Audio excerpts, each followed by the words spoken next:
Students, now the next method that we will learn for the separating the components of the mixture is using separating funnel. Boys, this apparatus, it is used to separate two or more immiscible liquids. For example, oil and water. Right? For this, boys, please, you can see the apparatus given in your book. Right? A separating funnel, it is given in your book. Right? You see that apparatus and then please understand what I am explaining. Right? The mixture is placed in a separating funnel. Mixture means immiscible mixture, maybe a mixture of oil and water. The mixture, it is placed in a separating funnel and then we will keep it aside for some time without disturbing it. The different immiscible liquids, they form separate layers which can be collected in different vessels one after the other. And students, by this method we can separate an oil, benzene, toluene or ether from the oil. Now students, the next method that we will learn, that is our sublimation method. Okay. Students, by this method we can separate a substance that sublimes from the one that does not. Now students, do you remember what is sublimation? Yes, a solid that vaporizes without melting. The vapors of such a substance on being cooled directly form the solid. So thus by this sublimation, a substance that sublimes can be separated from the one that does not. For example, ammonium chloride can be separated from sand by this method. Now students, let us study the experiment given in your book. Right. So the experiment given in your book, it states, mix some ammonium chloride with the sand and keep the mixture in a dish. Then we will cover the mixture with the inverted glass funnel and plug loosely the opening of the funnel with the cotton. Students, please see the diagram, the apparatus figure given in your book. Then heat the dish gently on a wire gauze. The ammonium chloride, it will get sublimed and collects in the cotton and cooler part of the funnel, whereas sand remains in the dish. Now students, the last method for the separating the components of the mixture, it is our chromatography. Okay boys? Now boys, this method is used to separate two or more solids from one another, provided that they are soluble in the same solvent.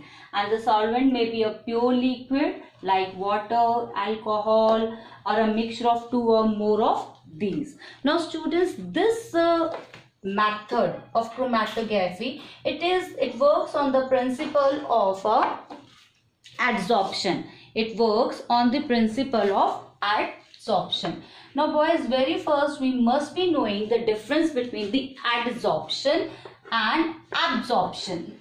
Right? We must have heard the word absorption. So very first we will understand what is the difference between the absorption and adsorption.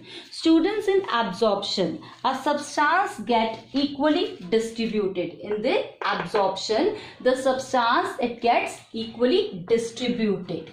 The substance gets equally distributed, right? Whereas the substance gets equally distributed over the entire bulk of another substance, like dissolved air in natural water or carbon dioxide in a fizzy drink. Now, where in adsorption, it is a surface phenomena in which a substance is held at the surface of another by a weak force. For example, a dye held on the surface of a fiber. Right. Now the substance that is adsorbed is called adsorbate. The substance which gets adsorbed is called adsorbate.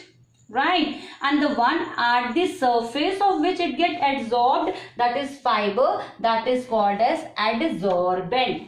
Right. I will repeat again.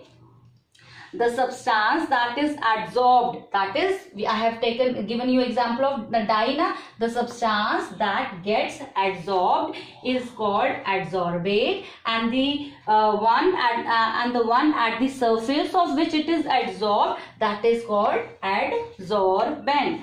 Now in chromatography, students, we generally use cellulose, silica or alumina as an adsorbent. Okay, the cellulose is conveniently it is used in the form of a blotting paper or a filter paper. Now students, we will discuss the paper chromatography in detail. Students, for the paper chromatography, a long strip of chromatographic paper or of a good quality filter paper is cut out. Then a drop of a solution of a mixture, you can take the ink of a green sketch pen. It is placed about a centimeter from one end of the strip and dry. Then a very small amount of solvent is taken in a jar. The paper strip is suspended in the jar in such a way that the end near which the mixture is placed, it just touches the solvent, right? The whole apparatus will be left undisturbed. This work what we have done, that will left undisturbed. After some time, boys, what we will see? We will see that the green ink spot has moved up the strip and separated into two colors, that is blue and yellow. Why, boys? Because green color, it is made up of blue and yellow. Then boys, why this happens? Because the different dyes, that is the different coloring substances, are held by the adsorbent with different forces, some by the stronger and some by the weaker forces.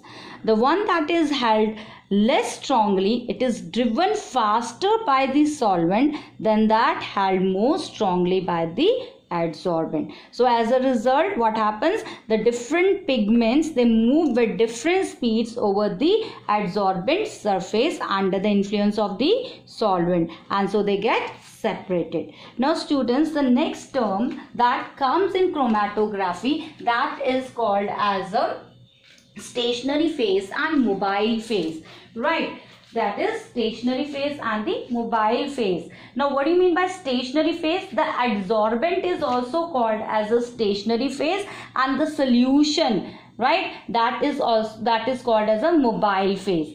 And the band of colors which are obtained on the paper, that is known as a chromatogram. The band of the colors which are being found on the paper, they are termed as a chromatogram. So chroma means what? It means a color, right?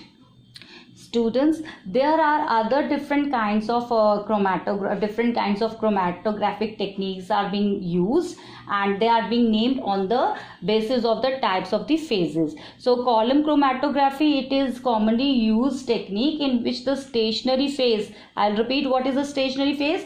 The adsorbent part, that is called as a stationary phase. And what is the mobile phase? Mobile phase means the solution. What is the things that move? That is the solvent and the solution, collectively called as a mobile phase, right? So I was explaining you the column chromatography. It is used, this technique is used in which the stationary phase is a column of the adsorbent, that is the adsorbent is packed in a vertically placed wide tube. The other well-known types of the chromatography, that are gas liquid chromatography and high proficiency liquid chromatography.